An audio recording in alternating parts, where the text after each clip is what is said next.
Halo sahabat Tripiner, hari ini kita akan membahas sebuah pertanyaan yang sudah lama membuat penasaran dunia. Apakah orang jenius itu lahir begitu saja dengan bakat alami?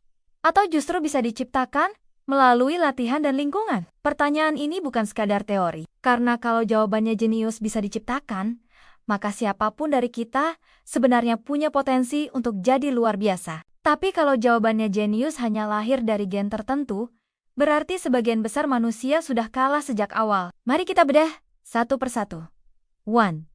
Teori bakat lahir. Banyak orang percaya bahwa jenius adalah anugerah sejak lahir. Contoh klasiknya adalah Mozart yang sudah bisa menciptakan musik sejak usia 5 tahun. Atau Einstein yang dianggap memiliki otak berbeda dari kebanyakan orang. Dari sisi genetika, memang ada faktor warisan tertentu yang membuat seseorang lebih cepat belajar, punya memori luar biasa, atau kemampuan abstrak yang tinggi.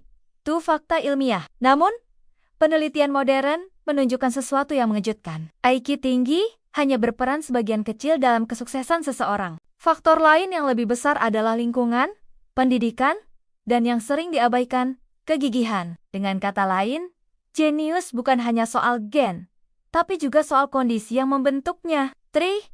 Teori 10.000 jam. Psikolog Anders Ericsson menemukan pola menarik. Untuk menjadi ahli dalam bidang tertentu, dibutuhkan sekitar 10.000 jam latihan fokus. Inilah yang membuat atlet, musisi, dan ilmuwan besar mampu menonjol. Jadi, mungkin Mozart bukan hanya berbakat, tapi juga dilatih keras sejak kecil. 4. Efek lingkungan. Bayangkan dua anak dengan kecerdasan rata-rata. Yang satu tumbuh di keluarga yang menyediakan buku, diskusi, dan kesempatan belajar. Yang satunya tumbuh di lingkungan tanpa akses pendidikan. Dalam 10 tahun, hasilnya akan sangat berbeda. Lingkungan bisa mencetak jenius. 5. Sisi kontroversial. Lalu kenapa dunia lebih suka menganggap jenius itu bawaan lahir? Jawabannya sederhana. Karena lebih mudah untuk mengagungkan mitos ketimbang mengakui kerja keras. Menganggap jenius itu bawaan lahir membuat banyak orang bisa berkata, saya memang tidak berbakat, lalu berhenti berusaha. Padahal kenyataannya bisa jadi mereka hanya kurang latihan, kurang waktu, atau kurang motivasi. 6.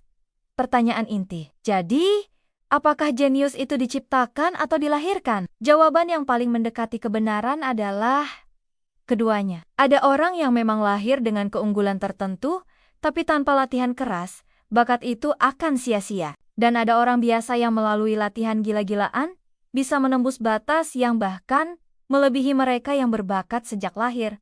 Sahabat Tripiner, bayangkan kalau kita berhenti percaya pada mitos saya tidak berbakat, lalu mulai percaya bahwa otak kita bisa berkembang. Dunia akan dipenuhi orang-orang luar biasa, bukan hanya segelintir orang yang kita sebut jenius. Nah, sahabat Tripiner, pertanyaannya sekarang, apakah kamu mau percaya bahwa jenius itu hanya anugerah?